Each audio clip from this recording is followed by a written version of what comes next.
Hey, good Friday morning, everybody. It's meteorologist Brad Panovich. Quick update on our storm chances this afternoon, and they're really not that high. There was a lot of hype spreading online yesterday about this very tiny storm chance. You know me, I'm going to tell it as it is. Yes, there's a chance for scattered storms, but this is really nothing to be worried about until you get to eastern North Carolina, and I'll talk about that in a second. Let's take the wider view here because the system's actually moving through right now. So there's a very short window, especially for the Charlotte area west, for any significant weather this afternoon. And really, you can kind of see the clouds moving through. We've got a lot of sunshine out there. The cold front itself looks to be somewhere right around the mountains. And that until that passes, we're going to have the risk of showers and storms. But in eastern North Carolina, there definitely is a threat for a better chance of storms. This is that thunderstorm fuel. We call it CAPE. And if you look, it's kind of a bullseye here in eastern North Carolina. This is where we've got the best ingredients for getting strong or severe storms today. I'll look at the significant tornado parameter. You can see it's not super high, but it's peaking more east of I-95.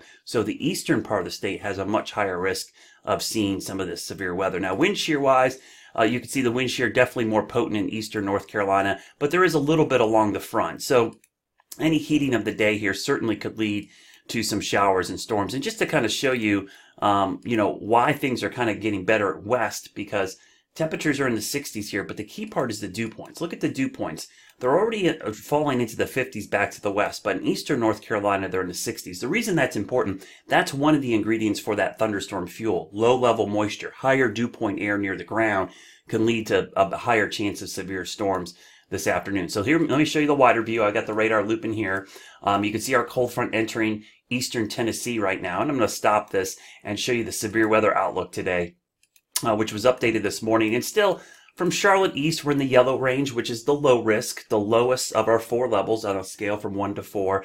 But you could see the medium threat, and it's a low medium threat if there is such a thing here in eastern North Carolina. I think up here in the eastern part of Virginia might end up being a little bit more favorable spot. So if you live in that part, the Tidewater region, I'd keep an eye on that. And just to show you the probability of tornadoes today, it's around 5% up here in the Chesapeake Bay area, 1% east of I-95 pretty much, almost to Raleigh, but, less than 2%. I always say to non-zero tornado threat means it's not zero, but it's pretty low, maybe 1%. But the thing we're watching for is wind. Let's look at the probability of winds. That brown area, that's a 5% chance of seeing damaging wind. So I know a lot of you posted that link that was sent out by a local paper.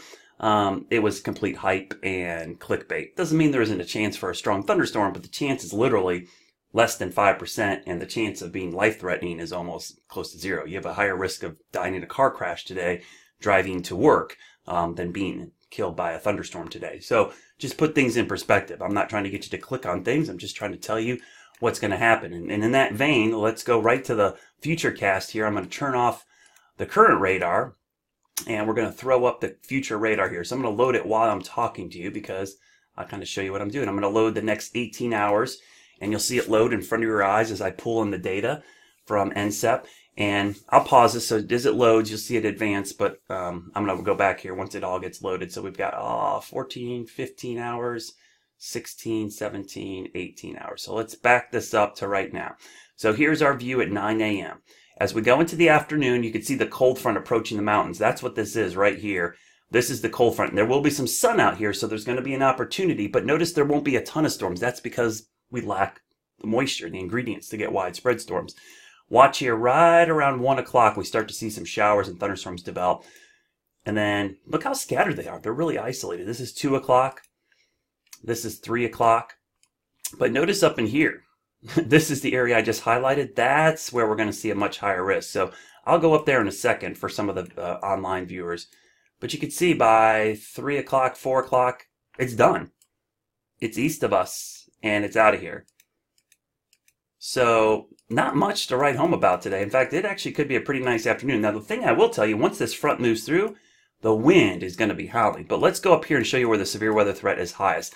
This is where we could see some tornadoes and some strong wind. So this area up in here, you can see, based on the guidance, based on the ingredients I showed you earlier, this is the area of greatest concern. It's really not around Charlotte today. It's going to be eastern North Carolina, eastern Virginia, Maryland, Delaware, and up in the Chesapeake area, the Delmarva, as we like to call it, parts of Virginia. as well. So the Delmarva area is the area we're going to watch. Now, I will tell you the winds will be howling behind this, and just let me show you the wind gust. I'm going to put up the wind gust map. So it looks kind of messy here, but this is how strong the winds will be behind this. Ooh, I got to load that. Hold on. These are the current wind speeds. So let me load the wind speeds, and you'll see how gusty the winds are going to be behind this cold front. So I think the bigger threat isn't going to be actually the thunderstorms today. It'll be the strong winds on the backside, and we've actually got high wind warnings up for parts of the mountains for that reason. So let me back it up here, and I'll show you the front. Watch what happens as it crosses the mountains. You can see those brighter colors, and you can see the top of their screen. That's the legend. But I'm going to stop it right there, and I'll actually probe this. I'll show you. You know, these are wind gusts at 10 meters. Up in the mountains, you know, there could be 70-mile-per-hour gusts, and even here across the Piedmont, we could see 40-mile-per-hour gusts. So this is going to be a really windy afternoon, and that's why there's a high wind warning up for the North Carolina mountains. So this is probably the bigger threat than the thunderstorms today. And you can see that wind is really howling. This is tonight through tomorrow. The high wind warning is up in the mountains through tomorrow morning. Look at the ridges there getting just clobbered. So I would be more worried about this wind on the backside of the system than I would be any severe weather threat in the Western Carolinas. And just to show you that, I'm going to actually pull up all the advisories here. We'll get them to load here in a second as I turn the radar back on. So there's the high wind warning. You can see in effect for the mountains. Let me probe that real quick. So that's a high wind warning, which goes in effect at noon today and will be all the way through noon tomorrow. That includes Watauga and Ashe counties. That might be expanded based on what I'm seeing this afternoon, so don't be surprised if we see that expanded. But there's our system. Most of the energy is going to be to our north and east today, so don't sweat it. Just keep an eye on the sky. Strong storms will be bouncing off to our east around 3, 4 o'clock this afternoon, and then the winds, they will be howling. Have a great Friday. I'll have you covered throughout the day.